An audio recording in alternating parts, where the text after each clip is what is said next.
वर्णिवेशरमणीय दर्शनं मन्दहासरुचिराननाम्बुजं पूजितं सुरु नरोत्तमैर्मुदा धर्मनन्दनमहं विचिन्तये। असतो मा षड्गमय तमसो मा ज्योतिर्गमय मृत्युर्मा अमृतं गमयः। ओम शांति शांति शांति। अस्मद्गुरुसमारम्भां नाथयामुनमध्यमां लक्ष्मीवल्लभपर्यन्तां वंदे गुरुपरंपरा। આજની જ્ઞાન સભાની અંદર પધારનારા બધા જ ભગવદ્ ભક્તોને વેદાંતાચાર્ય પુરાણ ઇતિહાસાચાર્ય અને ફિલોસોફી શાસ્ત્રી રાકેશભાઈના હિતપૂર્વક જય સ્વામિનારાયણ। ભક્તો, આજની આ જ્ઞાન સભાની અંદર આપણે બધા ભગવાન શ્રી હરિના આવેશ અવતાર એવા દેવર્ષિ નારદનું જીવન ચરિત્ર શ્રવણ કરશું। તો બધા જ શ્રોતાગણો આ પ્રવચન જે છે એ એકાગ્ર મને કરીને શ્રવણ કરે અને એને આત્મસાત કરી લે। તો ભક્તો, આ દેવર્ષિ નારદ જે છે ને એ ભગવાનના અનાદિ મુક્ત છે। ભગવાન સ્વામિનારાયણ ગઢડા પ્રથમના 32મા વચનામૃતની અંદર કહે છે કે નારદ સંકાલિક જેવા અનાદિ મુક્ત। આ પ્રમાણે કહી ભગવાન સ્વામિનારાયણે દેવર્ષિ નારદજીને અનાદિ મુક્ત કહ્યા છે। જીવાત્માની 3 કેટેગરીઓ રામાનુજાચાર્યજીએ સ્વીકાર કરેલી છે: બદ્ધ જીવાત્મા, મુક્ત જીવાત્મા અને અનાદિ મુક્ત જીવાત્મા। બદ્ધ જીવાત્મા કોને કહેવાય? તો જે સંસારની અંદર ભ્રમણ કરતો રહે તેને બદ્ધ જીવાત્મા કહેવામાં આવે છે, જે માયાથી બંધાયેલું છે। મુક્ત જીવ એને કહેવામાં આવે છે કે જે પ્રથમ માયાથી બદ્ધ હતો, પરંતુ ભગવાનની ઉપાસના, ભગવાનની કૃપાએ કરીને જે માયાના બંધનથી મુક્ત થઈ ગયો છે તેને મુક્ત જીવાત્મા કહેવાય છે। અને અનાદિ મુક્ત જીવાત્મા કોને કહેવાય? તો જેને ક્યારેય પણ સંસાર બંધન છે જ નહીં। દેવર્ષિ નારદજી ભગવાનના અનાદિ મુક્ત છે, પરંતુ શાસ્ત્રોની અંદર એમનો પણ જન્મ બતાવેલો છે અને એ જન્મ જે છે કેવલ ને કેવલ ભગવાનની લીલાની અંદર સહાયભૂત થવા માટે જ છે। જેવી રીતના ગરુડજી, શેષજી ભગવાનની લીલાની અંદર સહાયભૂત થવા માટે પ્રગટ થાય છે, તેવી રીતના દેવર્ષિ નારદજીનું પ્રાગટ્ય પણ જે છે એ કેવલ ભગવાન શ્રી હરિની લીલાની અંદર સહાયભૂત થવા માટે છે। બ્રહ્મવૈવર્ત પુરાણની અંદર દેવર્ષિ નારદજીના પૂર્વ જન્મ વિશે ઘણી વાતો જે છે એ કહેવામાં આવેલી છે। બ્રહ્મવૈવર્ત પુરાણ બ્રહ્મખંડ અધ્યાય 8 થી 22 પર્યંત દેવર્ષિ નારદજીના પૂર્વ જન્મની વાર્તા જે છે એ ભગવાન વેદવ્યાસજીએ રેખાંકિત કરેલી છે। વાત એવી હતી કે ભગવાન શ્રીમદ નારાયણે સૃષ્ટિની ઉત્પત્તિ કરવી હતી। એમની નાભીમાંથી બ્રહ્માજીનું પ્રાગટ્ય થાય છે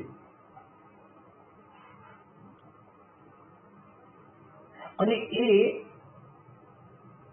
નાભીમાંથી પ્રગટ થયેલા બ્રહ્માજી જે છે એ ભગવાનની કૃપાથી ભગવાન શ્રી હરિએ આપેલા ઐશ્વર્યથી સૃષ્ટિની ઉત્પત્તિ કરવા માટે તૈયાર થાય છે અને સર્વપ્રથમ એ સંતાદિક ઋષિનું પ્રાગટ્ય કરે છે। પરંતુ સંતાદિક ઋષિ જે છે એ ધરાતલની ઉપર બ્રહ્મચર્ય આશ્રમનો આદર્શ પ્રસ્થાપિત કરવા માટે પ્રગટ થયા, એટલે એ સૃષ્ટિની અંદર જોડાતા નથી। બ્રહ્માજી એમને કહે છે કે દીકરાઓ તમે સૃષ્ટિની ઉત્પત્તિ કરો, પરંતુ એમણે સ્પષ્ટ રૂપે મનાઈ કરી દીધી કે અમે તો નિવૃત્તિ માર્ગને અનુસરેલા છે, માટે સૃષ્ટિની અંદર જોડાવાના નથી। આ પ્રમાણે જ્યારે સંતાદિક ઋષિઓ જતા રહ્યા એટલે બ્રહ્માજીએ પોતાના મનથી એક પુત્રની ઉત્પત્તિ કરી, જેનું નામ હતું દેવર્ષિ નારદ.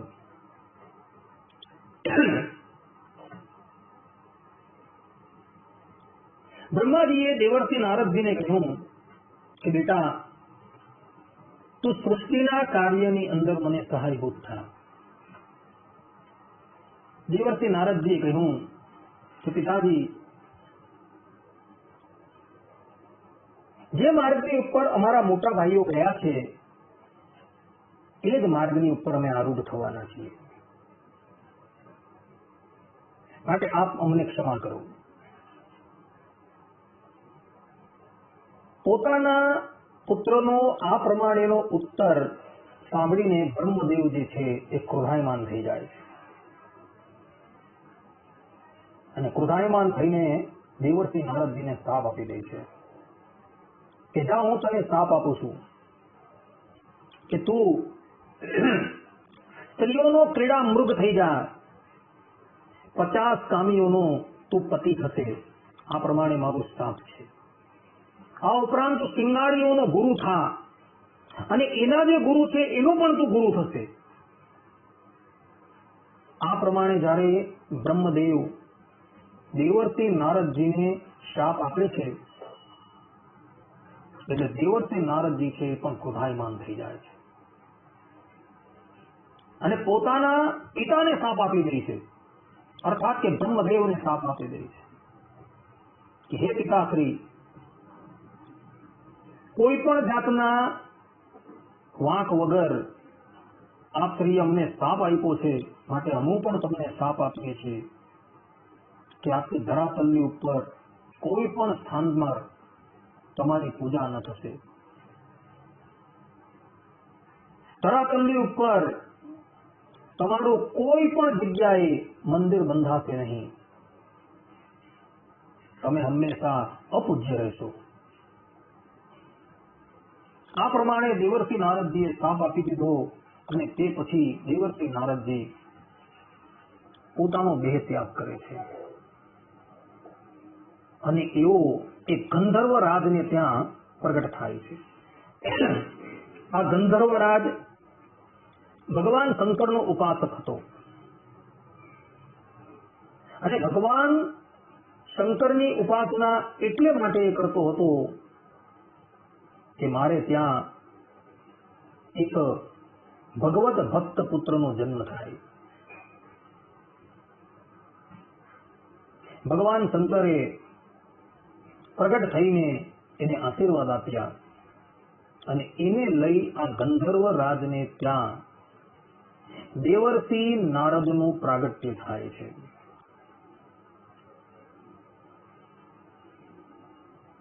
દેવર્ષિ નારદ આ ગંધર્વ રાજને ત્યાં પ્રગટ થાય છે, ભણી ગણીને વેદ વેદાંતના વિદ્વાન થાય છે અને સંગીતની અંદર પણ બહુ જ નિપુણતા પ્રાપ્ત કરી લે છે.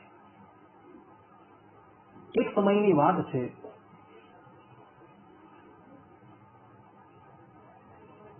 આ ગંધર્વ રાજના પુત્ર જે દેવર્ષિ નારદ હતા, જેનું તે વખતે ઉપગ્રહણ ગંધર્વ એવું નામ હતું, તે બ્રહ્માજીની સભાની અંદર જાય છે અને એ સભાની અંદર રંભા આદિક અપ્સરાઓ જે છે એ નૃત્ય કરતી હોય છે.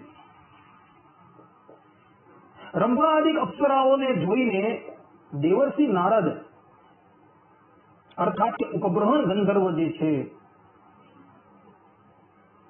એ એમના પર આસક્ત થઈ જાય છે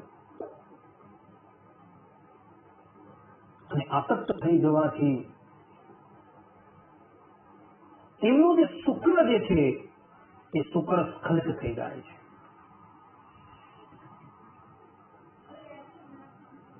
સર્વજ્ઞ એવા બ્રહ્માજી થી આ વાત ગુપ્ત રહેતી નથી.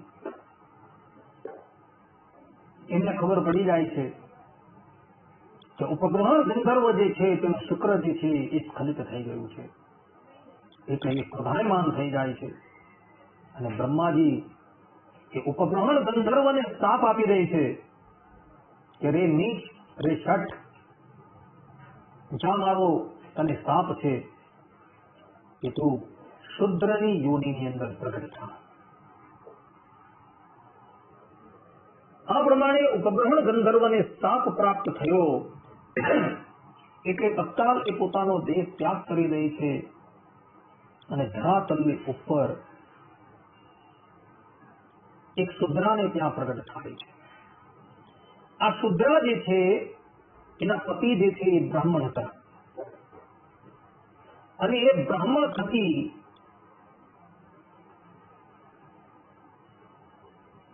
શુદ્રાના ગર્ભની અંદર ગર્ભ સ્થાપન થાય છે અને એના થકી આ દેવર્ષિ નારદ જે બીજા જન્મની અંદર ઉપગ્રહણ ગંધર્વ હતા અને ત્રીજા જન્મની અંદર એક શુદ્રા થકી પ્રગટ થાય છે. પૂર્વના સંસ્કાર હોવાથી દેવર્ષિ નારદનું મન જે છે એ હંમેશા ભગવાનની અંદર લાગી રહેતું હતું. શ્રીમદ ભાગવતના પ્રથમ સ્કંદના 5મા અધ્યાયની અંદર આ શુદ્ર યોનિની અંદર પ્રગટ થયેલા દેવર્ષિ નારદની કથા આવે છે. એક સમયની વાત છે, આ બ્રાહ્મણને ત્યાં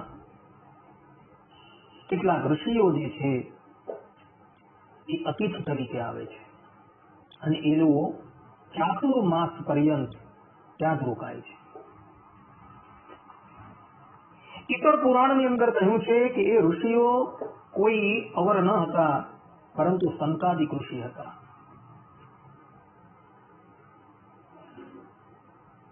દેવર્ષિ નારદ જે છે જે શુદ્રાની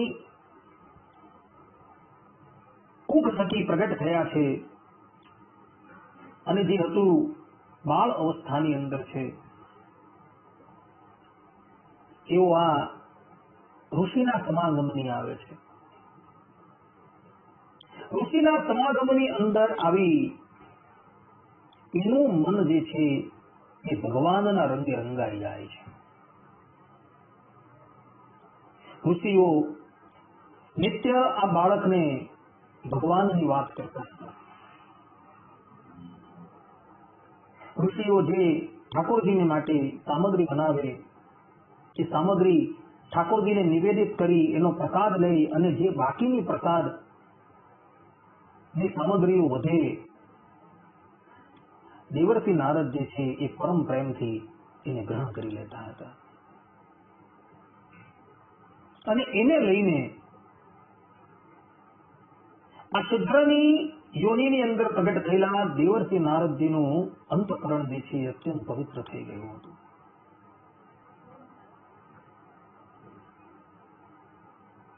દેવર્ષિ નારદની માતા જે છે એ વારંવાર એ બાળકને એ સંતોની પાસે જતા રોકતી હતી, પરંતુ નારદજીનું મન જે છે એ સંતોના રંગે રંગાઈ ચૂકેલું હતું. 4 મહિના પૂરા થયા એટલે આ ઋષિઓ જે છે એ પોતાના સ્થાનક પર જવા માટે તૈયાર થયા. દેવર્ષિ નારદ કહે છે કે હે સંતો, આપ અમને પણ તમારી સાથે લઈ જાઓ. સંતો કહે છે કે બેટા, તું તારી માતાનો એકનો એક સહારો છે ને હજુ તું નાનો છે, માટે તું અહીં જ રહે. દેવર્ષિ નારદજીનું મન જે છે એ ભગવાનના રંગે રંગાઈ ચૂકેલું છે.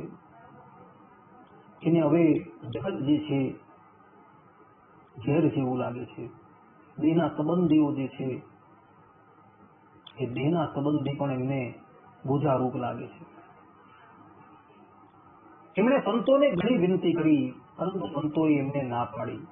પરંતુ જતા જતા સંતો જે છે એ દેવર્ષિ નારદજી ઉપર અત્યંત કૃપા કરતા ગયા. એને ભગવાન શ્રીમન નારાયણના ધ્યાનની રીત જે છે એ શીખવાડી ગયા અને ભગવાન શ્રીમદ નારાયણના નયન રમ્ય સ્વરૂપનું જે વર્ણન જે છે એ દેવર્ષિ નારદ ની પાસે કરતા ગયા. દેવર્ષિ નારદજી તે પછી તો એકાંતની અંદર બેસી હંમેશા ભગવાન શ્રીમદ નારાયણની એ મનોહર ઝાંકી જે છે તેનું ચિંતન કરતા હતા.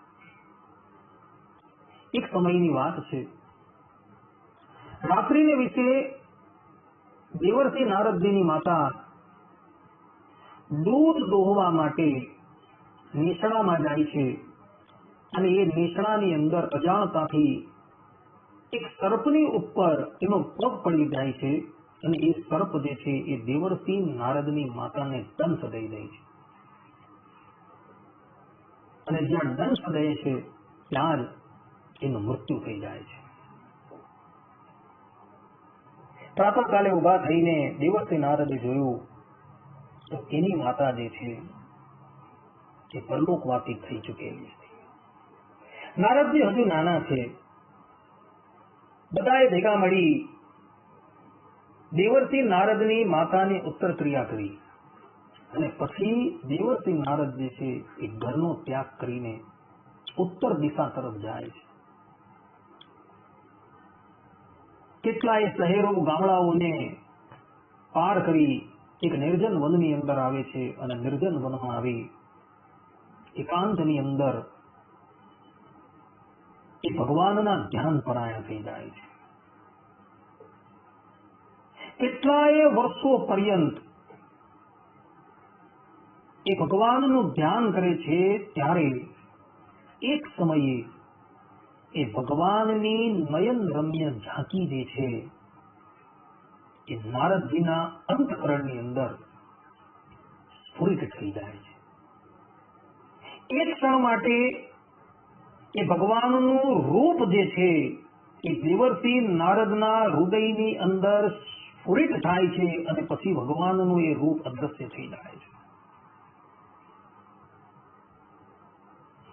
એકાએક ભગવાન પ્રગટ થયા અને ત્યારબાદ અદ્રશ્ય થઈ ગયા એટલે દેવર્ષિ નારદજી હાથના ફાફડા થઈ જાય છે અને પોતાના નેત્ર ખોલી દે છે અને ભગવાન શ્રીમદ નારાયણના દર્શન કરવાને અર્થે અર્થાત પુનઃ દર્શન કરવાને અર્થે બહુ જ રુદન કરે છે. અને તેવા સમયની અંદર આકાશવાણી થાય છે અને આકાશવાણીની અંદર ભગવાન એને કહે છે કે બેટા આ જન્મની અંદર તો હવે તને મારા દર્શન થવા અશક્ય છે, પરંતુ હવે પછી તારો જ્યારે જન્મ થશે ત્યારે તને અવશ્ય મારી પ્રાપ્તિ થશે. આ પ્રમાણે કહી આકાશવાણી મૌન થઈ જાય છે. દેવર્ષિ નારદ તે પછી એ જ વનની અંદર રહે છે અને સમય આવતા એ પોતાનો દેહ ત્યાગ કરે છે.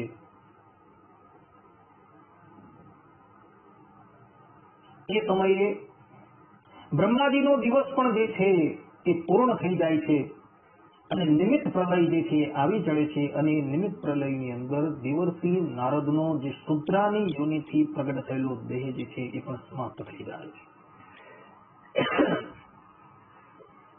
પ્રલય પૂર્ણ થયા બાદ જ્યારે બ્રહ્માજી જાગ્રત થાય છે અને તે વખતે દેવર્ષિ નારદ જે છે એ બ્રહ્માજીના કંઠ થકી પ્રગટ થાય છે. બ્રહ્માજી સર્વપ્રથમ એક પછી એક પ્રજાપતિઓને ઉત્પન્ન કરે છે અને એને સૃષ્ટિના કાર્યની અંદર જોડે છે અને 10મા પ્રજાપતિ તરીકે દેવર્ષિ નારદ જે છે એ બ્રહ્માજીના કંઠ થકી પ્રગટ થાય છે. ભક્તો આ વાત છે બ્રહ્મ વૈવત પુરાણની અંદર અધ્યાય 8 થી 22 પર્યંતમાં આવે છે. ને એમાં પણ બ્રહ્મ વૈવત પુરાણ બ્રહ્મખંડ અધ્યાય 20 ની અંદર દેવર્ષિ નારદ જે છે એ બ્રહ્માજીના કંઠ થકી પ્રગટ થયા એવું ભગવાન વેદવ્યાસજી કહે છે.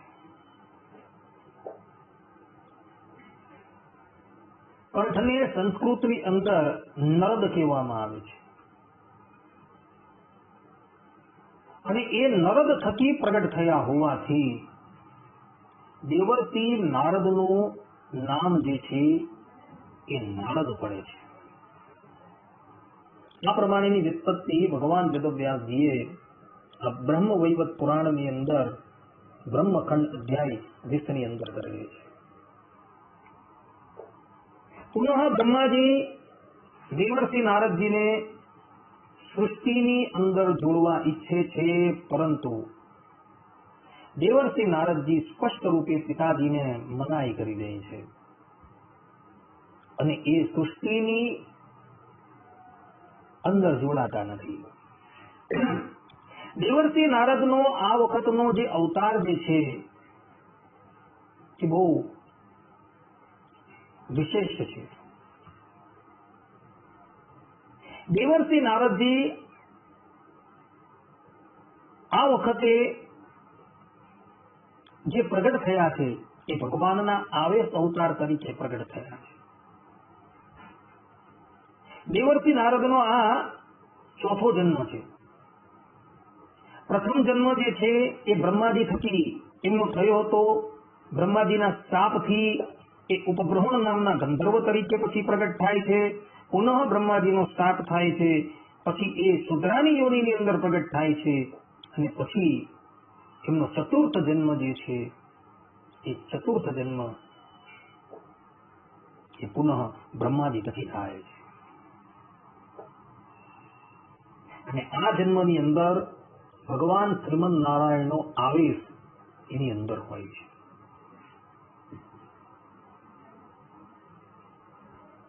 ભક્તો, પરબ્રહ્મ પરમાત્મા ભગવાન શ્રીમન નારાયણ ધરાતલની ઉપર બે રૂપે પ્રગટ થાય છે.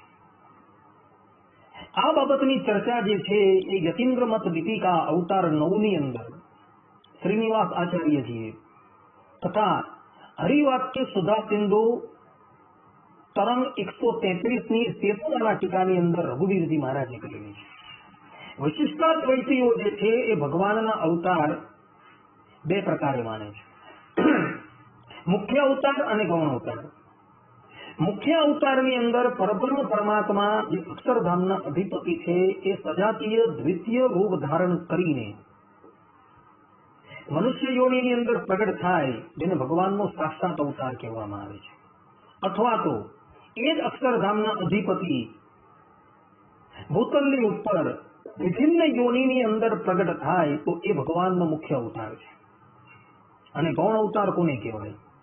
તો ત્યાં બંને આચાર્ય કહે છે કે અક્ષરધામના જે મુક્તો હોય એ મુક્તોની અંદર સ્વરૂપથી કે શક્તિથી ભગવાનનો પ્રવેશ થાય, જે પ્રમાણે લોઢાના ગોળાની અંદર અગ્નિનો પ્રવેશ થાય, એ રીતે પરબ્રહ્મ પરમાત્માનો એ મુક્તોની અંદર પ્રવેશ થાય અને પછી એ ધરાતલની ઉપર પ્રગટ થાય તો એ ભગવાનનો ગૌણ અવતાર કહેવાય.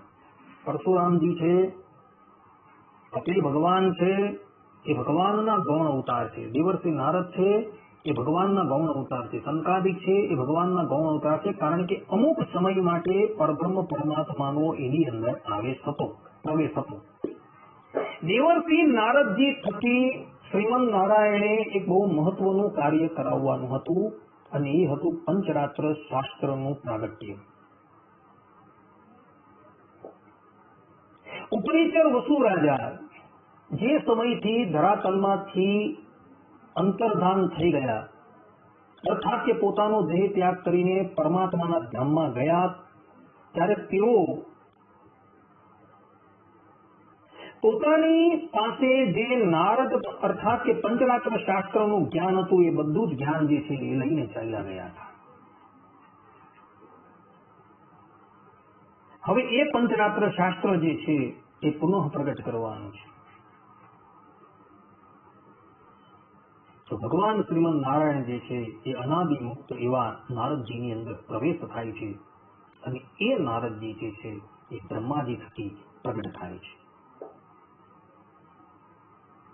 અને 5 દિવસ માટે શ્રીમદ નારાયણનો આવેશ એની અંદર રહે છે અને 5 દિવસની અંદર દેવર્ષિ નારદજી 5 ઋષિઓને આ પંચરાત્ર શાસ્ત્રનું જ્ઞાન આપે છે.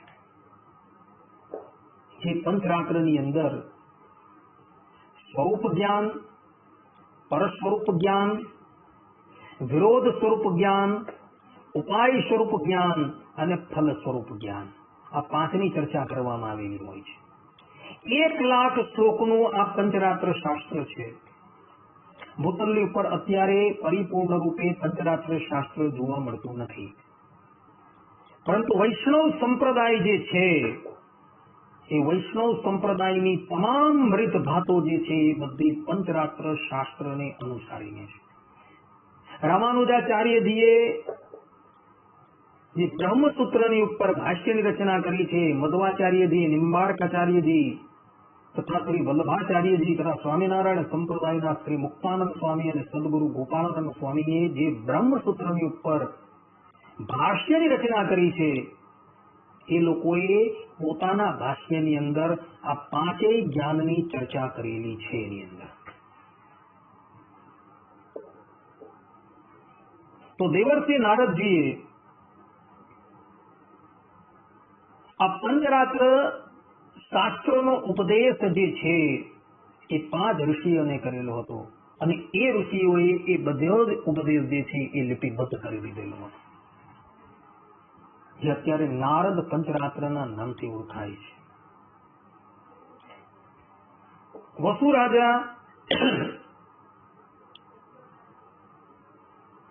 પોતાની સાથે એ પંચરાત્ર શાસ્ત્રનું જ્ઞાન લઈને જતા રહ્યા હતા, એ વાત મહાભારતની અંદર લખેલી છે.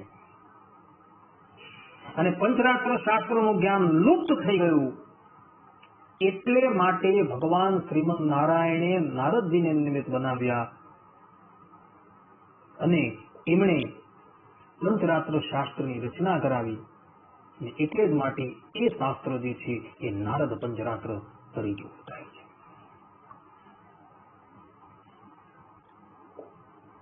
તે પછી નારદજીની અંદરથી ભગવાનનો આવેશ જે છે એ અંતર્ધાન થઈ જાય છે.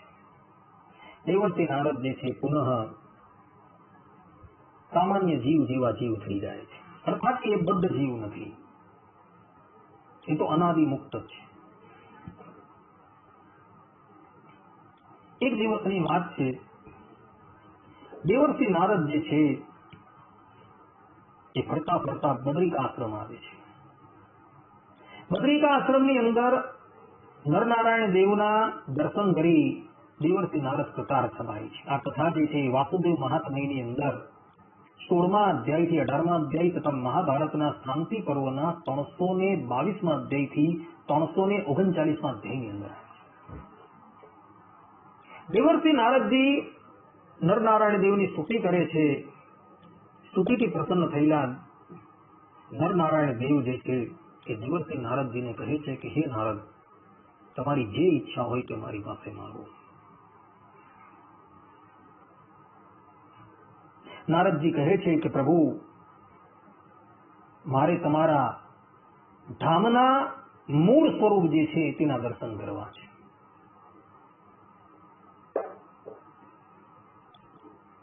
નરનારાયણ દેવ કહે છે કે હે નારદ, સર્વપ્રથમ તમે અહીંથી શ્વેતદ્વીપની અંદર જાઓ. એ શ્વેતદ્વીપની અંદર રહેલા શ્વેત મુક્તો જે છે એ તમને મારા ધામ પ્રત્યે લઈ જશે અને મારા મૂળ સ્વરૂપના દર્શન કરાવશે. નરનારાયણ દેવની આજ્ઞા થતા દેવર્ષિ નારદ શ્વેતદ્વીપની અંદર આવે છે અને શ્વેતદ્વીપમાં આવી એ પોતાનું મન જે છે એ તપસ્યાની અંદર લગાવે છે. ઘણા વર્ષો પર્યંત તપસ્યા કર્યા બાદ એ શ્વેતદ્વીપના મુક્તો જે છે એ દેવર્ષિ નારદની પર કૃપા કરે છે અને એમને સદેહે એવું ભગવાનના ગોલોક ધામની અંદર લઈ જાય છે અને ગોલોક ધામની અંદર જઈ દેવર્ષિ નારદજી ભગવાન શ્રીમન નારાયણના દર્શન કરે છે અને દર્શન કરી દેવર્ષિ નારદ જે છે એ કૃતાર્થ થઈ જાય છે. દેવર્ષિ નારદને ભગવાન શ્રીમન નારાયણ જે છે એ પોતાના કરકમલો દ્વારા એક વીણા પ્રદાન કરે છે અને કહે છે કે હે દેવર્ષિ, આ વીણા દ્વારા તમે સમસ્ત સંસારની અંદર મારા યશનો પ્રચાર અને પ્રસાર કરો. દેવર્ષિ નારદના હાથની અંદર જે વીણા રહેલી છે એ વીણા સાક્ષાત ગોલોક ધામના અધિપતિ પરબ્રહ્મ પરમાત્માએ આપેલી છે. વાસુદેવ મહાત્મ્યની અંદર 16 થી 18મા અધ્યાયની અંદર આ વાત લખેલી છે. તે પછી ગોલોક ધામના અધિપતિ ભગવાન શ્રી કૃષ્ણની આજ્ઞા લઈ દેવર્ષિ નારદ પુનઃ નરનારાયણ દેવની પાસે આવે છે. નરનારાયણ દેવ જે છે એ એમને ભાગવત તત્વનો ઉપદેશ આપે છે અને તે પછી નારદજી જે છે એ ભાગવત ધર્મનો પ્રચાર અને પ્રસાર કરતા હતા સંસારની અંદર વિચરણ કરવા લાગ્યા. અધિકારી મુમુક્ષુઓને એ ભાગવત તત્વનો ઉપદેશ કરે છે. એક સમયની વાત છે,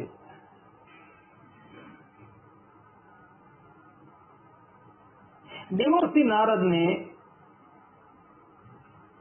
માર્ગની અંદર એક 5 વર્ષના બાળકનો ભેટો થયો. એ બાળક જે છે એ પોતાની સોતેલી માં સુરુચિના વાગબાણથી વેંધાઈને વનની અંદર તપસ્યા કરવા માટે જતો હતો. નારદજી એ બાળકને ઉભો રાખે છે અને કહે છે કે બેટા તું કોણ છે અને આ પ્રમાણે રુષ્ટ થઈને શા માટે જાય છે? એ ધ્રુવ બાળક જે છે એ દેવર્ષિ નારદને બધી વાત કરે છે કે મારે ભગવાનની પ્રાપ્તિ કરવી છે અને એ સ્થાનની પ્રાપ્તિ કરવી છે કે જે આજ લગીન કોઈને પ્રાપ્ત ન થયું હોય. દેવર્ષિ નારદ ધ્રુવ બાળકને કહે છે કે બેટા હજુ તો તારી ઉંમર નાની છે અને વનની અંદર કેટલા ભયાનક પશુઓ રહેતા હોય છે. તું ત્યાં જશે તો એ તારો ઘાત કરી જશે. માટે અત્યારે તું તપસ્યાથી વિરામ પામ. પરંતુ ધ્રુવ બાળક જે છે એ પોતાના નિશ્ચયની ઉપર સ્થિત રહે છે. દેવર્ષિ નારદજી ઘણા ઉપાયો કરી એને વાળવાનો પ્રયાસ કરે છે, એની પરીક્ષા લે છે, પરંતુ ધ્રુવ બાળક જે છે એ દેવર્ષિ નારદની વાતનો અસ્વીકાર કરે છે. અંતે ધ્રુવ બાળક પરીક્ષાની અંદર ઉત્તીર્ણ થાય છે. દેવર્ષિ નારદજી ત્યાં વનની અંદર જ એમને 12 મંત્ર ઓમ નમો ભગવતે વાસુદેવાય એની દીક્ષાથી અલંકૃત કરે છે અને ભગવાનના ધ્યાનની રીત શીખવાડે છે અને એને મથુરા મંડળની અંદર મોકલે છે અને કહે છે કે બેટા યમુના તટની ઉપર આવેલા તો મથુરા મંડળની અંદર જા, જ્યાં ભગવાન શ્રીમન નારાયણ અખંડ બિરાજમાન રહે છે અને ત્યાં જઈને તું તપસ્યા કર. થોડા સમયની અંદર તમે ભગવાનના દર્શન થઈ જશે. દેવર્ષિ નારદજીનો આશીર્વાદ ધ્રુવ બાળકને પ્રાપ્ત થાય છે અને ધ્રુવ બાળક 6 જ મહિનાની અંદર ભગવાનના દર્શન કરી દે છે.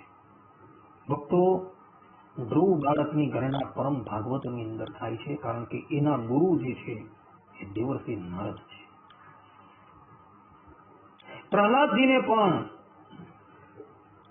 ભગવત તત્વનો ઉપદેશ આપનારા દેવર્ષિ નારદજી હતા. વાત એવી હતી કે એક વખત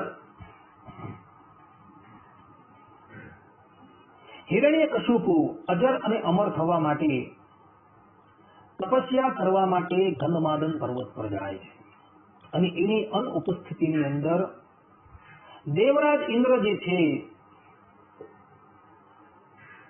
એ હિરણ્યકશિપુની નગરીની ઉપર ચઢાઈ કરે છે.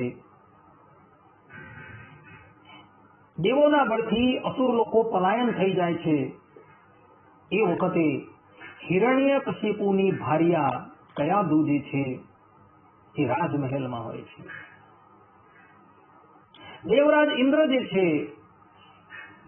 એ એનું અપહરણ કરીને બળજબરીથી એની મનાઈ હોવા છતાં પણ એને ઘસડીને અમરાવતી નગરીની અંદર લઈ જતા હોય છે. આ માર્ગની અંદર દેવર્ષિ નારદનો દેવરાજ ઇન્દ્રને ભેટો થાય છે. દેવર્ષિ નારદ એક હુંકાર કરે છે એટલે દેવરાજ ઇન્દ્ર જે છે એ કયાધુને મૂકી દે છે. કયાધુ દેવર્ષિ નારદજીના ચરણમાં પડી જાય છે. દેવર્ષિ નારદ દેવરાજ ઇન્દ્રને કહે છે કે દેવરાજ,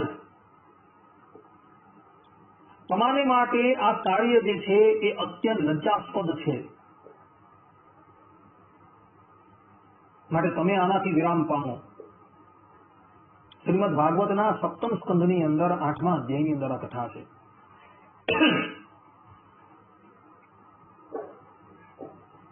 દેવરાજ ઇન્દ્ર કહે છે કે દેવર્ષિ,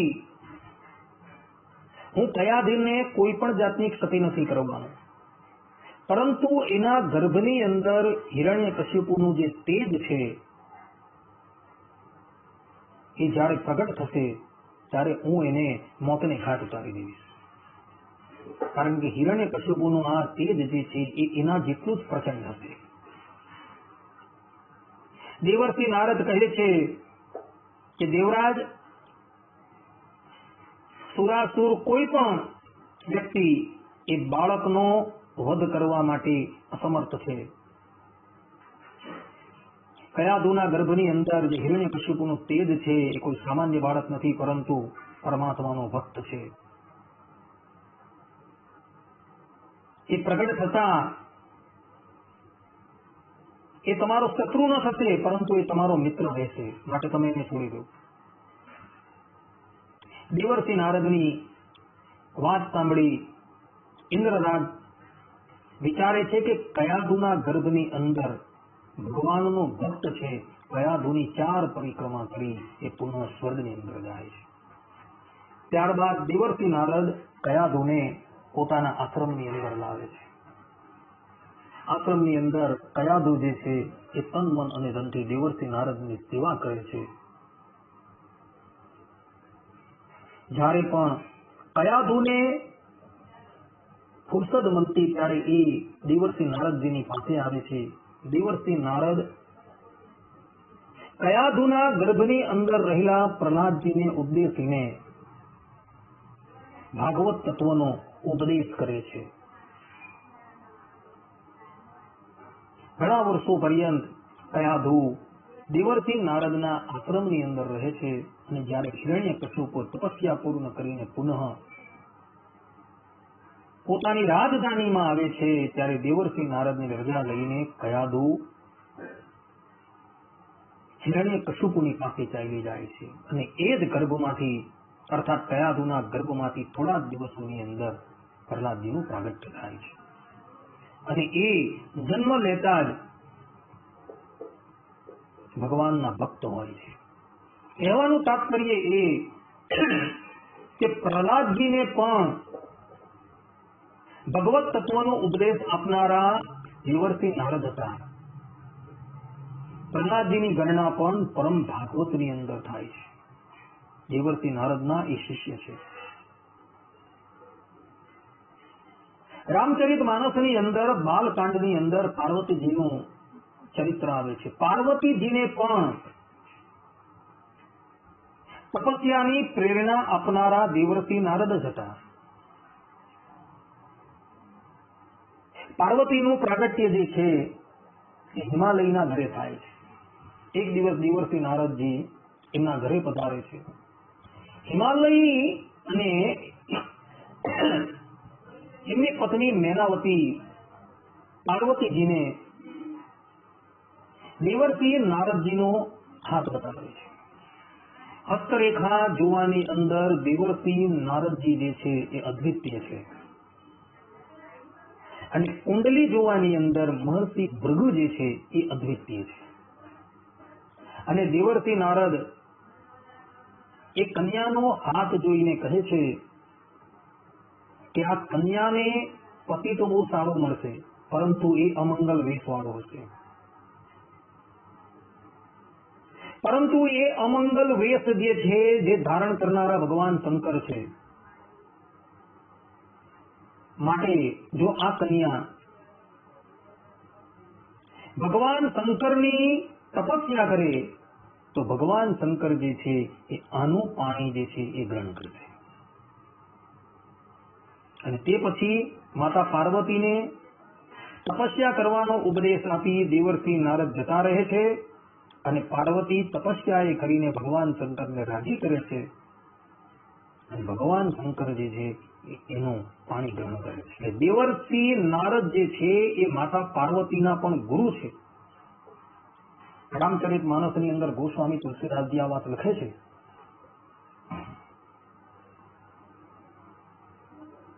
એક સમયની વાત છે, દેવર્ષિ નારદ જે સ્થાનની ઉપર ભગવાન શંકરે કામદેવને મારીને ભસ્મ કરી દીધેલો હતો, એ સ્થાનની ઉપર તપસ્યા કરતા હોય છે. દેવર્ષિ નારદ ઘોર તપસ્યાની અંદર લીન છે. દેવરાજ ઇન્દ્રને ફિકર થાય છે, દેવરાજ ઇન્દ્રને ચિંતા થાય છે કે દેવર્ષિ કદાચ મારું ઇન્દ્રાસન તો ઈચ્છતા નથી ને, એવો વસંતને અને કામદેવને દેવર્ષિ નારદની તપસ્યા ભંગ કરવા માટે મોકલે છે. કામદેવ પોતાના સમસ્ત પરિવારને લઈને દેવર્ષિ નારદજીની પાસે આવે છે. પોતાના 5 બાણો મારે છે, છતાં પણ દેવર્ષિની તપસ્યા એ ભંગ કરી શકતા નથી. દેવર્ષિ નારદના મનની અંદર વિકાર કરી શકતા નથી. અંતે કામદેવ દેવર્ષિ નારદની પાસે આવે છે અને એમના ચરણમાં પડી જાય છે, અને પોતાના અપરાધ બદલ એ દેવર્ષિની ક્ષમા માંગે છે.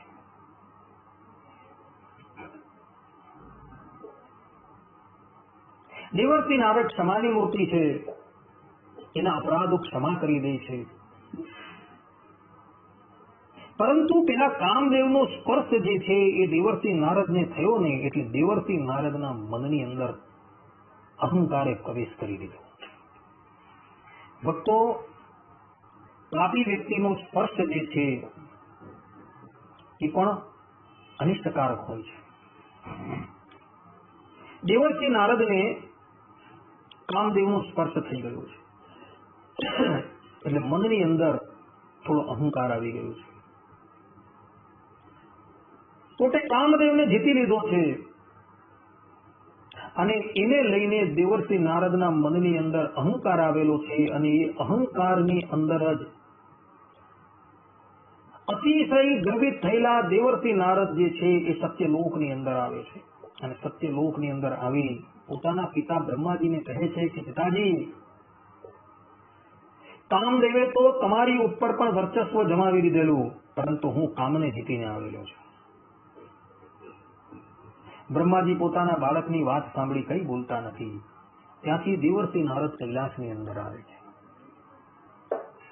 કૈલાસની અંદર આવી ભોળાનાથને કહે છે કે પ્રભુ, મોહિની સ્વરૂપની અંદર તો તમે પણ મોહિત થઈ ગયા હતા, પરંતુ આજે હું કામદેવને જીતીને આવેલો છું. ભગવાન શંકર કહે છે કે દેવર્ષિ, ભલે તમે જીતીને આવેલા છો કઈ નહીં, પરંતુ તમારી આ વાત જે છે ને તમે શ્રીમદ નારાયણની સાથે પ્રગટ ન કરતા. દેવર્ષિ નારદે ભગવાન શંકરની વાત પર કંઈ પણ ધ્યાન આપેલું નથી અને એ ત્યાંથી વૈકુંઠ લોકની અંદર જાય છે. ભગવાન ભોળાનાથે, ભગવાન શંકરે દેવર્ષિ નારદનું હિત વિચારી પોતાના 2 ગણો જે છે એને આજ્ઞા કરી કે તમે દેવર્ષિ નારદનો ખ્યાલ રાખો, એની પછાડી જાઓ. દેવર્ષિ નારદ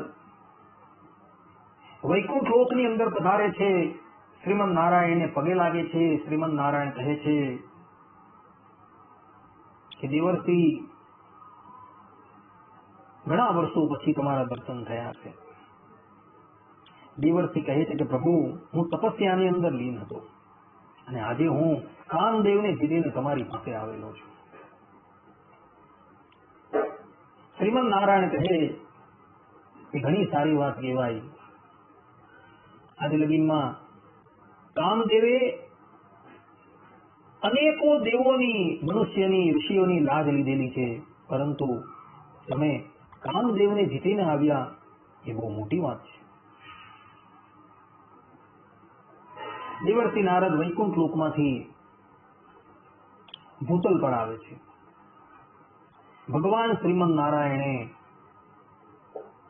મનોમન વિચાર કર્યો કે દેવર્ષિ નારદની અંદર આ અહંકાર જે છે એ યોગ્ય નથી. ભૂતલની ઉપર દેવર્ષિ નારદ આવે છે અને હિમાલયના એક રમણીય સ્થાનની અંદર દેવર્ષિ નારદને એક નગર જોવામાં આવે છે. એ નગર જે છે એ ભગવાન શ્રીમદ નારાયણે પોતાની યોગ માયાથી નિર્માણ કરેલું હતું. એ નગરની અંદર શીલનિધિ નામનો રાજા જે છે એ રાજ કરતો હતો. દેવર્ષિ નારદ વિચારવા લાગ્યા કે કોઈ દિવસ આ નગરના દર્શન થયા નથી ને આ નગર કેવી રીતના આવી ગયું, કેવી રીતના બની ગયું. એ નગરમાં પ્રવેશ કરે છે અને રાજાના મહેલમાં આવે છે. શીલનિધિ રાજા જુએ છે કે દેવર્ષિ નારદ આવેલા છે. તેઓ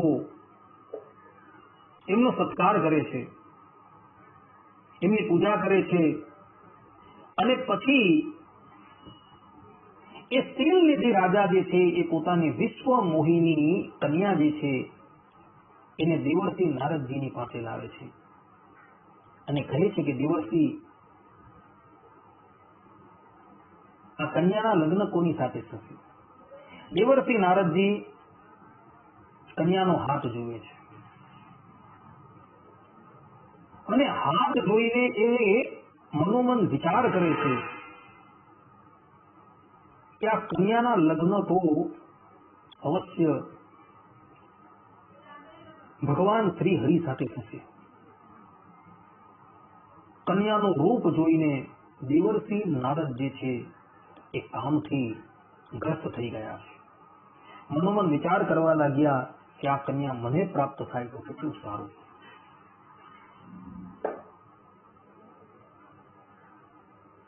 એ શીલનિધિ રાજાને કહે છે કે રાજન, કન્યાનું પાણી ગ્રહણ તો સ્વયં શ્રીમદ નારાયણ કરશે.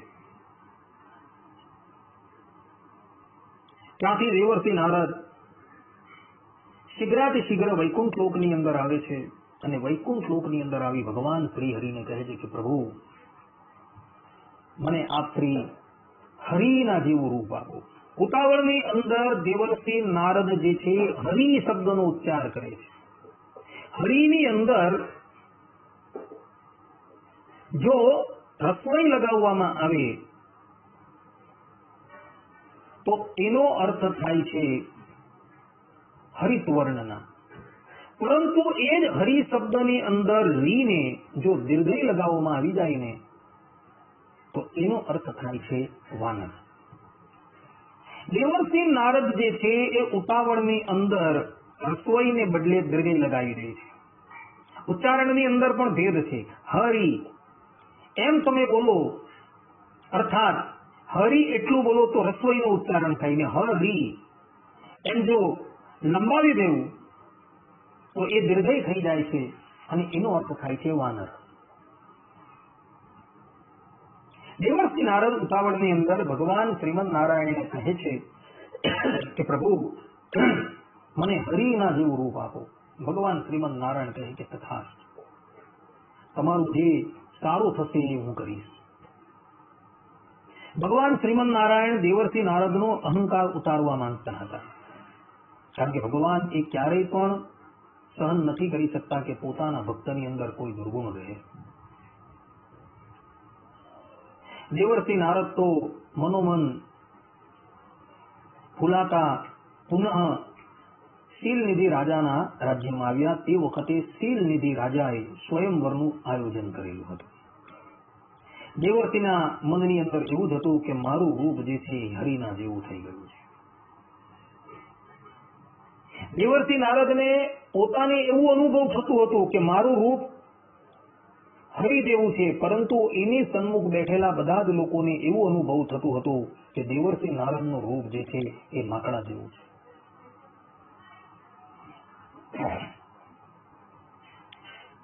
સ્વયંવરનું આયોજન થયું છે. બધા જ રાજકુમારો એક કટારની અંદર બિરાજમાન થઈ ગયા છે.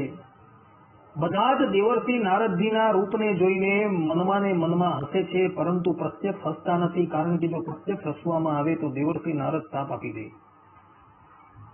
કન્યા વરમાળા લઈને એક પછી એક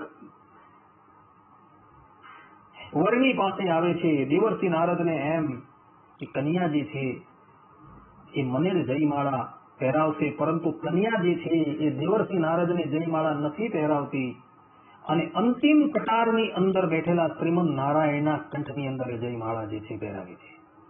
ભગવાન શ્રીમદ નારાયણ કન્યાને લઈને ગરુડ પર બિરાજમાન થઈને ત્યાંથી રવાના થઈ જાય છે. એ જ વખતે નારદજી જે છે એ મનોમન વિચાર કરવા લાગ્યા કે મારું રૂપ તો હરિના જેવું હતું, તો કન્યાએ મને જયમાળા કેમ ન પહેરાવી? તે વખતે ભગવાન શંકરના બે ગણો જે છે એ ત્યાં ઉપસ્થિત હતા.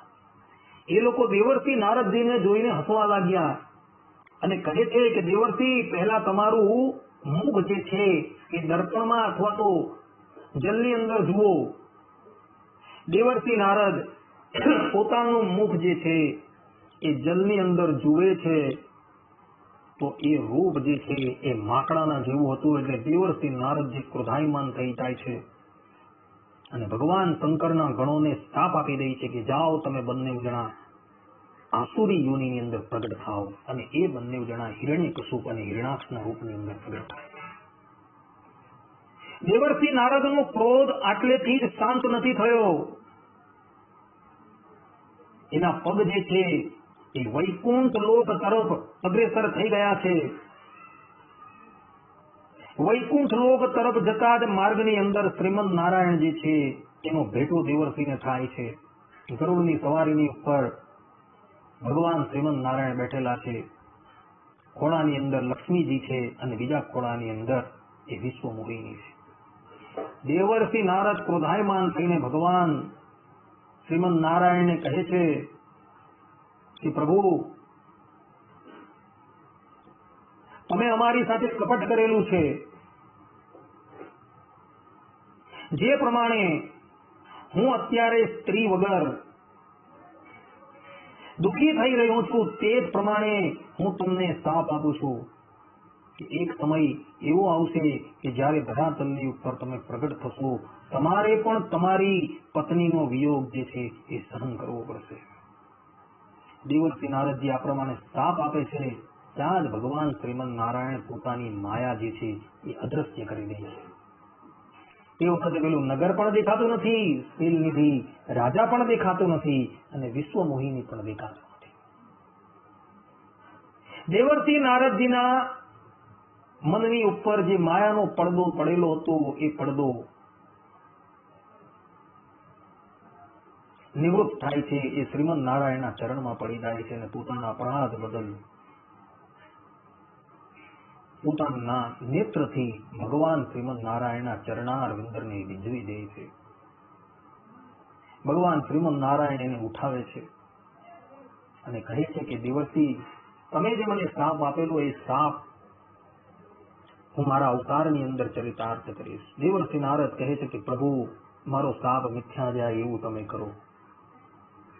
ભગવાન શ્રીમદ નારાયણ કહે છે કે નારદ, કદાચ મારા વાક્ય જે છે એ મિથ્યા થાય તો એમાં કોઈ વાંધો નથી, પણ મારા ભક્તના વાક્ય જે છે એ મિથ્યા થાય એ યોગ્ય નથી. તારો આ શ્રાપ જે છે એ હું રામા અવતારની અંદર ચરિતાર્થ કરીશ. અને રામા અવતારની અંદર સીતાજીના વિયોગની અંદર ભગવાન શ્રી રામ જે છે એ આ શ્રાપને ચરિતાર્થ કરતા હોય છે.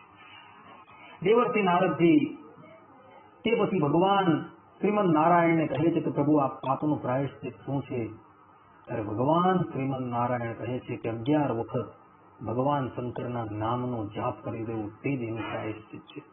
કારણ કે તમે ભગવાન શંકરનો દ્રોહ કરેલો છે. ભોળાનાથને તમે એમ કહ્યું છે કે તમે મોહિની સ્વરૂપની અંદર આસક્ત થઈ ગયા હતા, માટે જાઓ ભગવાન શંકરનો 11 વખત તમે નામ દઈ દો તો એ જ એનું પ્રાયશ્ચિત છે. આ પ્રમાણે ગર્વનંદન એવા પરબ્રહ્મ પરમાત્માએ દેવર્ષિ નારદજીનો ગર્વ જે છે ઉતારેલો હતો. દક્ષ પ્રજાપતિ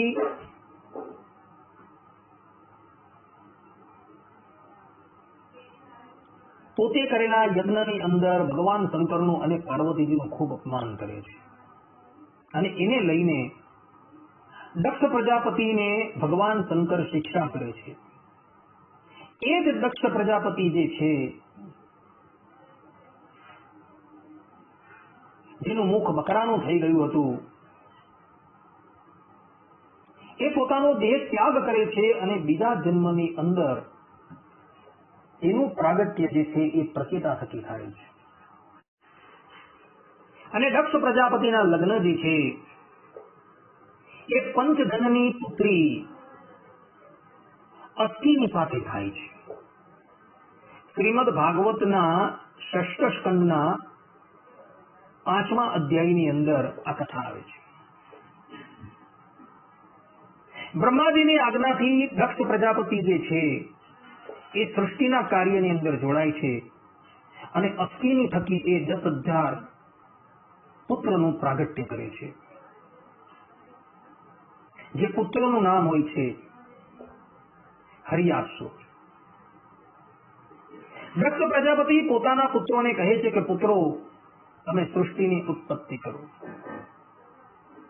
સૃષ્ટિની ઉત્પત્તિ કરવાની આજ્ઞા થતા હરિયાશ્વ જે છે એ સર્વપ્રથમ તપસ્યા કરવા માટે ગુજરાતની અંદર કચ્છ પ્રદેશમાં આવેલ નારાયણ સરોવરના કિનારા પર આવે છે અને દીર્ઘકાલ પર્યંત પોતાનું મન તપસ્યાની અંદર લગાવે છે. એવા સમયની અંદર દેવર્ષિ નારદજીનો એમને સમાગમ થાય છે અને દેવર્ષિ નારદ જે છે એ એમને સંસારની અસારતાનો ઉપદેશ આપે છે.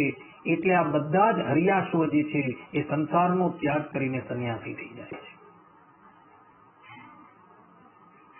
પોતાના પુત્રોને દેવર્ષિ નારદજીએ સંસારની અસારતાનો ઉપદેશ આપી સંન્યાસી બનાવી દીધા. એટલે દક્ષ પ્રજાપતિ પોતાની પત્ની અસ્થિની થકી બીજા 1,000 પુત્રો જે છે એ પ્રગટ કરે છે, જેનું નામ હોય છે સબલાશ્ચ. આ સબલાશ્વ જે છે એ પણ તપસ્યા કરવા માટે નારાયણ સરોવર પર આવે છે અને દેવર્ષિ નારદ એને પણ પરમાર્થ તત્વનો બોધ આપી સંન્યાસી બનાવી દે છે. દેવર્ષિ નારદજી આવું કામ શા માટે કરતા હતા? એનું કારણ હતું કે આ દક્ષ પ્રજાપતિએ પૂર્વે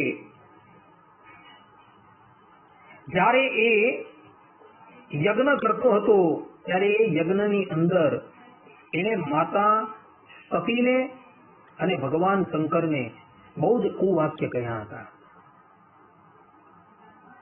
અને એને લઈને દેવર્ષિ નારદ જે છે એ એના પર બહુ ક્રોધાયમાન થયા.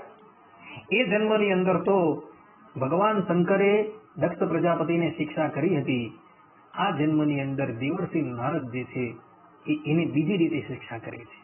એ જે પણ કંઈક સંપત્તિનું પ્રાગટ્ય કરે ને એ બધાને જ અર્થાત કે દેવર્ષિ નારદજી સંન્યાસી બનાવી દેતા હતા. દેવર્ષિ નારદજીના કૃત્યથી દક્ષ પ્રજાપતિ અત્યંત ક્રોધાયમાન થાય છે અને એવો દેવર્ષિ નારદજીને શ્રાપ આપી દે છે કે તું વાસ્તવની અંદર સાધુ નથી પરંતુ અસાધુ છે. મારા બધા જ દીકરાઓને તે સંન્યાસ માર્ગની અંદર આરૂઢ કરી દીધા. માટે જ્યાં હું તને શ્રાપ આપું છું કે હવે તું એક પણ સ્થાનકની અંદર સ્થિર ન રહેશે.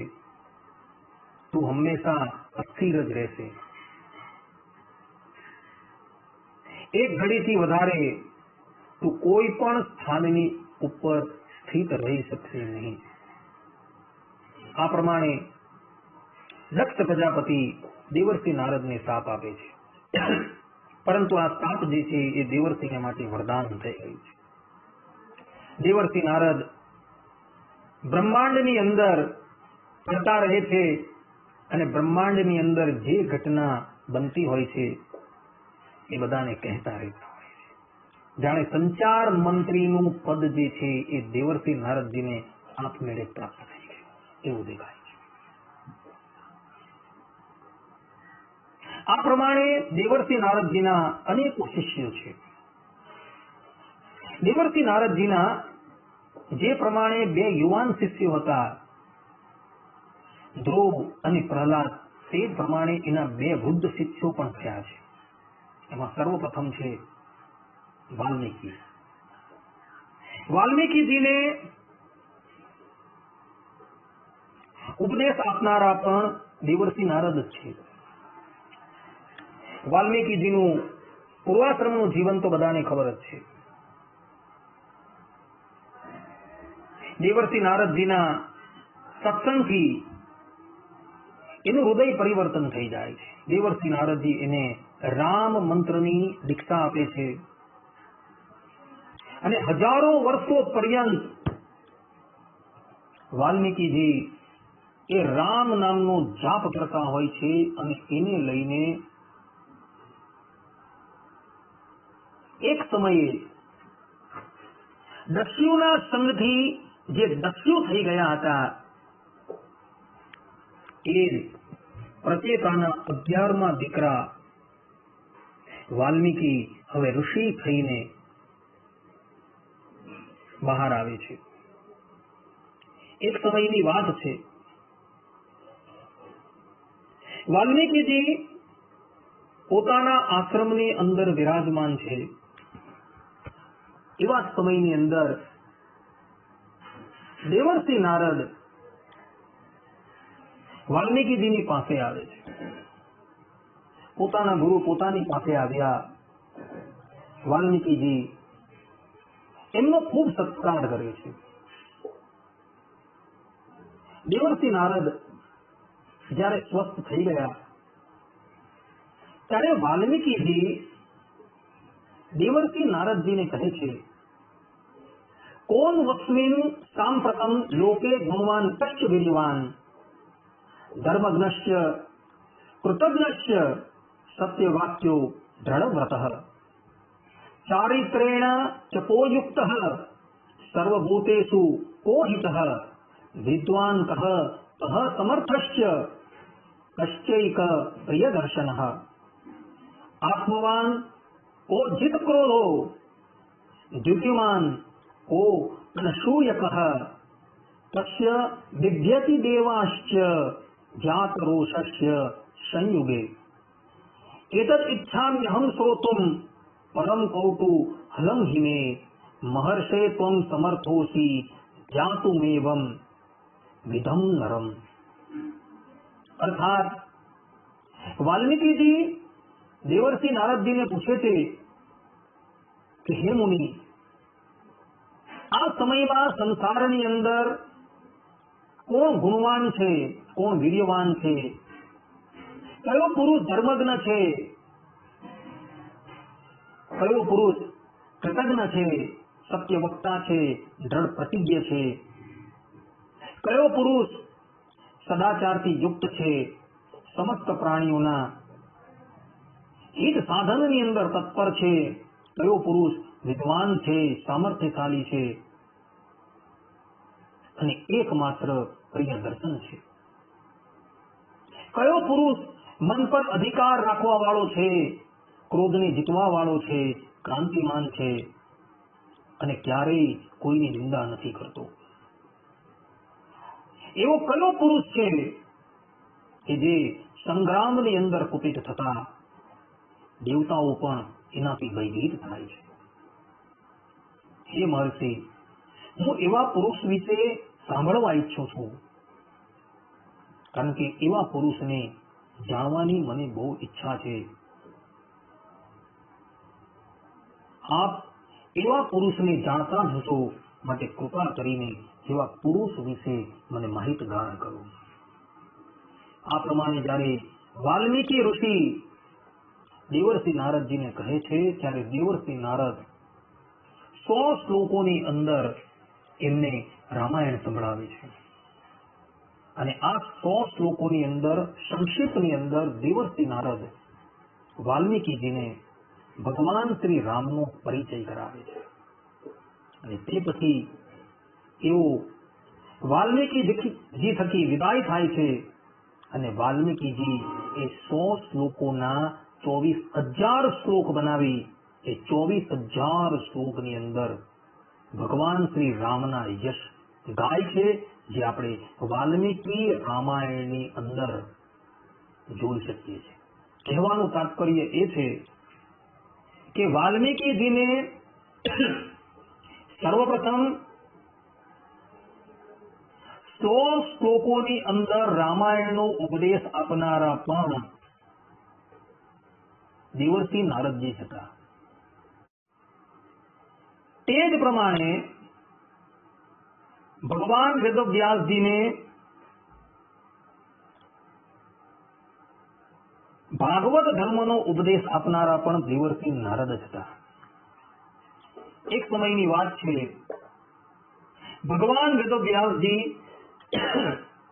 ખિન્ન મનથી પોતાના આશ્રમની અંદર બિરાજમાન છે. નરનારાયણ દેવની પ્રેરણાથી દેવર્ષિ નારદજી વ્યાસજીની પાસે આવે છે.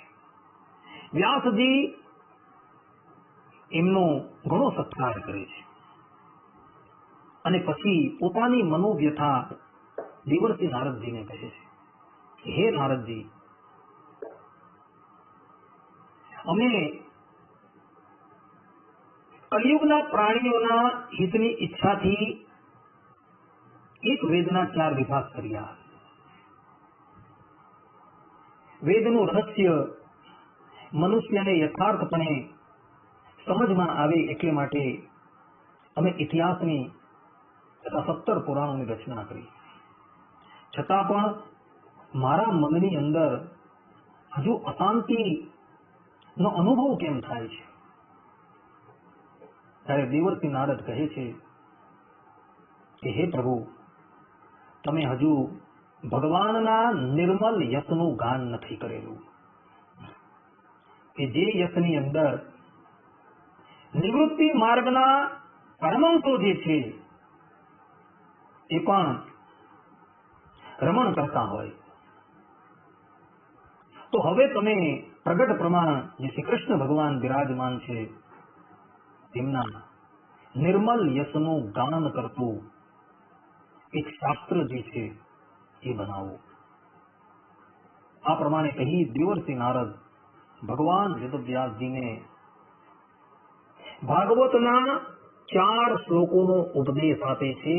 અહમ એવાસ્તમ એવાગ્રે નાન્યત સદસત પરમ.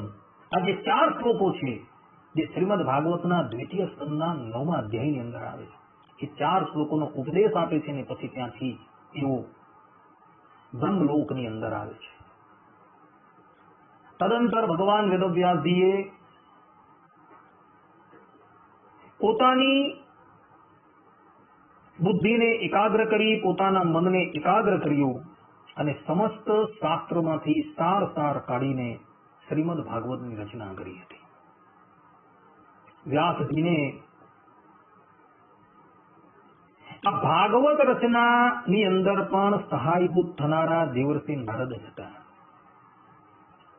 ભગવાન શ્રી કૃષ્ણ જયારે પ્રગટ થયા ત્યારે અનેકો વખત ભગવાન શ્રી કૃષ્ણના દર્શન કરવા દેવર્ષિ નારદ જે છે એ દ્વારકા પધારે છે અને ભગવાનની કેટલીય લીલાઓની અંદર એ ભગવાનને સહાયભૂત થાય છે. એક સમયની વાત છે, દેવર્ષિ નારદજી ફરતા ફરતા બરસાણા પધારે છે. દેવર્ષિ નારદજીને ખબર છે કે ભગવાનથી જે અભિન્ન રાધાજી જે છે એનું પ્રાગટ્ય આ બરસાણાની અંદર થયું છે. એક પછી એક ઘરોને એ ખોડતા ખોડતા વૃષભાનુજીના ઘરે પધારે છે. વૃષભાનુજી દેવર્ષિ નારદજીને જોઈને અત્યંત પ્રસન્ન થાય છે. એમનું ઉચિત આતિથ્ય સત્કાર કરે છે અને પછી દેવર્ષિ નારદજીને એ પોતાની પુત્રીની પાસે લઈ જાય છે. વૃષભાનુ કહે છે કે હે દેવર્ષિ, આ બાળકી જે દિવસથી પ્રગટ થઈ જ ને તે દિવસથી એ નેત્ર ખોલતી જ નથી. અમે એને કેટલું બોલાવીએ છીએ પણ એ બોલતી જ નથી, માટે આપ કઈ કૃપા કરો. દેવર્ષિ નારદ કહે છે કે તમે બધા જ પક્ષની બહાર જતા રહ્યો. પક્ષની બહાર મોકલી દેવર્ષિ નારદજી કન્યાને પોતાની ગોદમાં લે છે અને કન્યાના કાનની અંદર કૃષ્ણ કૃષ્ણ કૃષ્ણ એ નામનો ઉચ્ચારણ કરે છે અને જ્યાં કૃષ્ણ નામ કર્ણમાં સંભળાય છે કન્યા જે છે પોતાના નેત્ર ખોલી નાખે છે. દેવર્ષિ નારદ એક કન્યાના પિતાને પોતાની પાસે બોલાવે છે અને કહે છે કે જુઓ, તમારી કન્યાના નેત્ર ખુલી ગયા છે. એના કર્ણની અંદર હંમેશા કૃષ્ણ કૃષ્ણ કૃષ્ણ એ નામનું ઉચ્ચારણ કરજો. આ કન્યા કોઈ સાધારણ નથી, પરંતુ ભગવાનની આહલાદીની શક્તિ છે જેનું નામ છે રાધા. એ જ આ કન્યા છે. કહેવાનું તાત્પર્ય એ કે દેવર્ષિ નારદજી રાધાજીના નેત્રો ઉગાડવાની અંદર પણ કારણ બનેલા હતા. દેવર્ષિ નારદ જે છે એ ભાગવત ધર્મના આચાર્ય છે. આ બ્રહ્માંડની અંદર ખાલી 12 વ્યક્તિઓ જ એવા છે કે જેઓ ભાગવત ધર્મને યથાર્થપણે જાણે છે અને એ 12 વ્યક્તિઓની અંદર દેવર્ષિ નારદજી પણ આવી જાય છે. શ્રીમદ ભાગવતના ષષ્ઠ સ્કંદના 3ય અધ્યાયના 20 થી 21 શ્લોકની અંદર યમરાજજી પોતાના પાર્થવોને ઉદ્દેશીને કહે છે, સ્વયંભૂર નારદ શંભુ કુમાર કપિલો મનુ પ્રહલાદો જનકો ભીષ્મ બલિર્વૈયા શકીર્વયમ દ્વાદશૈતિ વિજાનીમો ધર્મ ભાગવતમ ભટા. અર્થાત કે સ્વયંભૂ બ્રહ્માજી, દેવર્ષિ નારદ, ભગવાન શંકર, સનતકુમાર, કપિલ મુનિ, સ્વયંભૂ મનુ, પ્રહલાદજી, જનક, ભીષ્મ, બલિ, સુખ અને સ્વયં હું અર્થાત કે યમરાજ, આ 12 જણા જે છે તે જ ભાગવત ધર્મને યથાર્થપણે જાણીએ છીએ. તો એ 12 જણાની અંદર દેવર્ષિ નારદ પણ આવી જાય છે. કોઈ વ્યક્તિને એવો સંશય થાય કે ભાઈ ભાગવત ધર્મ એટલે શું? તો શ્રીમદ ભાગવતના એકાદશ સ્કંદના 2ય અધ્યાયની અંદર ભાગવત ધર્મ કોને કહેવાય એનું વિવેચન કરતા યોગેશ્વરો જે છે એ મુનિ રાજાને કહે છે કે ભગવાન શ્રીમદ નારાયણે પોતાના સ્વમુખે પોતાની પ્રાપ્તિ સરળતાથી થાય એટલે માટે જે ધર્મનો ઉપદેશ આપેલો હોય કે જે ધર્મની ઉપર આરૂઢ થનારો મુમુક્ષુ જે છે એ સરળતાથી પોતાની પ્રાપ્તિ કરી શકે એને ભાગવત ધર્મ કહેવાય. અને આ ભાગવત ધર્મનું રહસ્ય જે છે એ આ 12 જણા જે છે એ યથાર્થપણે જાણે છે અને એની અંદર દેવર્ષિ નારદજી જે છે એ પણ આવી જાય છે. એમને એ ધર્મનો ઉપદેશ જે છે એ એમના પિતા બ્રહ્માજીએ કરેલો છે. દેવર્ષિ નારદજીએ પોતાના અવતાર કાળ દરમિયાન સર્વપ્રથમ પંચરાત્ર શાસ્ત્રની રચના કરેલી છે. આ ઉપરાંત દેવર્ષિ નારદજીએ નારદ સ્મૃતિની રચના પણ કરેલી છે અને એમનો અદ્વિતીય ગ્રંથ જે છે એ નારદ ભક્તિ સૂત્ર છે. એ નારદ ભક્તિ સૂત્રની અંદર એમણે 84 સૂત્રોની અંદર ભક્તિ તત્વનો ઉપદેશ આપેલો છે અને ત્યાં એમણે સ્પષ્ટ રૂપે પ્રતિપાદન કરેલું છે કે પરબ્રહ્મ પરમાત્માની પ્રાપ્તિને અર્થે કેવલ એક ભક્તિ જ છે, બીજું કોઈ સાધન છે નહીં. આ પ્રમાણે એમણે નારદ ભક્તિ સૂત્રની અંદર કહેલું છે. દેવર્ષિ નારદજીનો આદર જે છે એ સુરાસુર બધા જ કરે છે. ભગવાન શ્રીમદ નારાયણે પણ કંઈ પણ લીલા કરવી હોય તો એ દેવર્ષિ નારદજીના માધ્યમથી જ કરતા હોય છે. દેવર્ષિ નારદ જે છે એ ભગવાન શ્રીમદ નારાયણના મનનો અવતાર છે. એટલે જે પણ કંઈક લીલા કરવી હોય એ શ્રીમદ નારાયણ દેવર્ષિ નારદજીને જ નિમિત્ત બનાવીને કરતા હોય છે. કેટલાક લોકો એવું કહેતા જોવા મળે છે કે દેવર્ષિ નારદજીને કજિયો બહુ પ્રિય છે, પરંતુ ભક્તો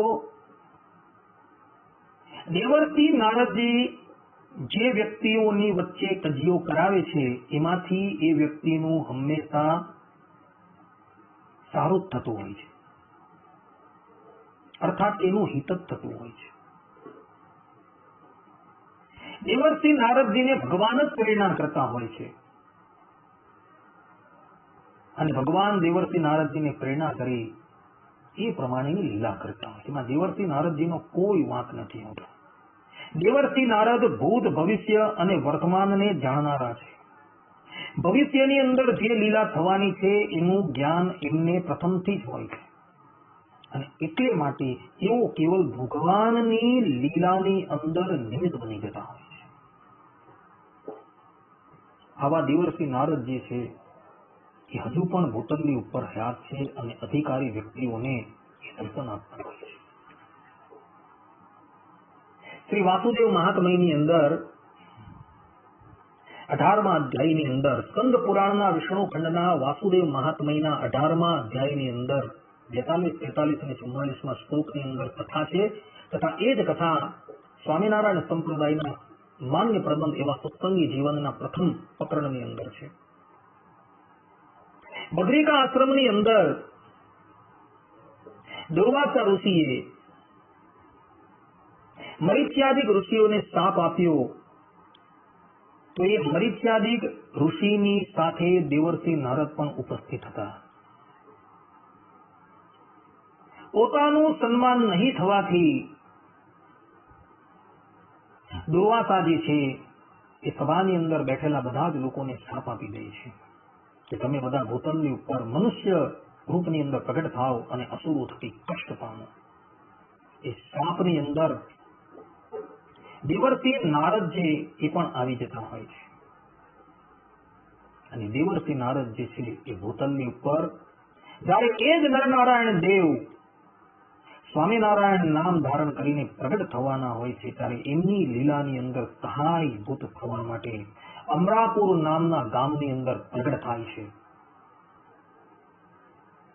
એ વખતે એમનું નામ હતું મુકુંદદાસ અને એ જ પછી મુકુંદદાસ ઉદ્ધવા અવતાર રામાનંદ સ્વામીના સમાગમથી ગ્રહસ્થાશ્રમનો ત્યાગ કરી દે છે. અર્થાત કે ગ્રહસ્થાશ્રમની અંદર પણ એ બ્રહ્મચર્ય જ પાળતા હોય છે.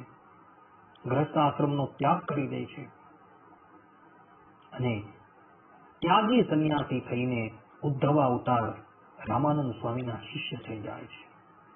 ભક્તો આ વાત જે છે ને એ સ્વામિનારાયણ સંપ્રદાયના માન્ય પ્રબંધ મંજુ કિસાનંદ કાવ્યની અંદર નંદમાળાની અંદર મંજુ કિસાનંદ સ્વામીએ 9મા દોહાની અંદર લખેલી છે. સ્વામી ત્યાં કહે છે, નારદ મુનિ આપે ધરી અવતાર મુક્તા નંદ નામે થયા નિરધાર સપ્ત સ્વર તીન ગ્રામ ષટ રાગ સર્વેને જાણે મુનિ બડ ભાગ. આ પ્રમાણે મંજુકેશાનંદ સ્વામી સ્પષ્ટ રૂપે કહે છે કે દેવર્ષિ નારદ જે છે એ જ મુક્તાનંદ સ્વામીના રૂપની અંદર પ્રગટ થયા છે. અને આ અવતારની અંદર પણ એ દેવર્ષિ નારદજી જે મુક્તાનંદ સ્વામીના રૂપની અંદર પ્રગટ થયા છે તેણે સ્વામિનારાયણ સંપ્રદાયની અંદર અદ્વિતીય ગ્રંથોની રચના કરેલી છે. વેદાંત સૂત્રની ઉપર એમણે વિશિષ્ટાદ્વૈતી ભાષ્યની રચના કરેલી છે. સત્સંગી જીવનનું મહાત્મય જે છે એમણે લખેલું છે. આ ઉપરાંત પોતાના જીવનકાળ દરમિયાન એમણે શ્રીમદ ભગવદ્ ગીતાની ઉપર પણ ટીકા કરેલી છે. શ્રીમદ ભાગવતના દસમ સ્કંદ અને પંચમ સ્કંદ પર ટીકા કરેલી છે. અને બીજા પ્રાકૃતમાં તો કેટલાય પ્રબંધોની રચના કરેલી છે કે જે પ્રબંધો આજે પણ ભલભલા વિદ્વાનોના બુદ્ધિની કસોટી રૂપ છે. આ પ્રમાણે દેવર્ષિ નારદ જે છે એ ભગવાનના અનાદિમુક્ત છે અને ભૂતલની ઉપર જ્યારે જ્યારે પરબ્રહ્મ પરમાત્મા અવતાર ધારણ કરે છે ત્યારે એમના અવતાર કાર્યની અંદર એ સહાયભૂત થતા હોય છે. તો આ પ્રમાણે દેવર્ષિ નારદજીના ચરણની અંદર સાષ્ટાંગ દંડવત પ્રણામ કરી એમના આ જીવન ચરિત્રને હું અહીં જ વિરામ આપું છું. દેવર્ષિ નારદના જીવન ચરિત્રની અંદર તો બીજી ઘણી વાર્તાઓ છે, પરંતુ મુખ્ય વાતોનો અહીં મેં પ્રકાશ કરેલો છે.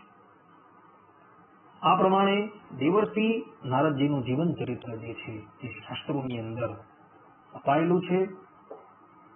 સમયનો અભાવ હોવાથી આ કથાને હું અહીં જ વિરામ આપું છું. હવે પછીના દસમ સ્કંદના પ્રવચનની અંદર આપણે સુખદેવજી મહારાજ અને પરીક્ષિત મહારાજ જે શ્રીમદ ભાગવતના દસમ સ્કંદના પ્રધાનપણે વક્તા અને શ્રોતા છે તેના જીવન ચરિત્રની વાત કરશું. એમના પૂર્વ જીવનની પણ આપણે ચર્ચા ત્યાં કરશું. ત્યાં લગીન બધા જ ભગવદ ભક્તોને હેતપૂર્વક જય સ્વામિનારાયણ. સર્વે સંતુ નિરામય સર્વે સુખીનો ભવંતુ સર્વે ભદ્રાણિ પશ્યંતુ મા કશ્ચિત દુઃખ ભાગ ભવેત અસ્તુ. જય સ્વામિનારાયણ.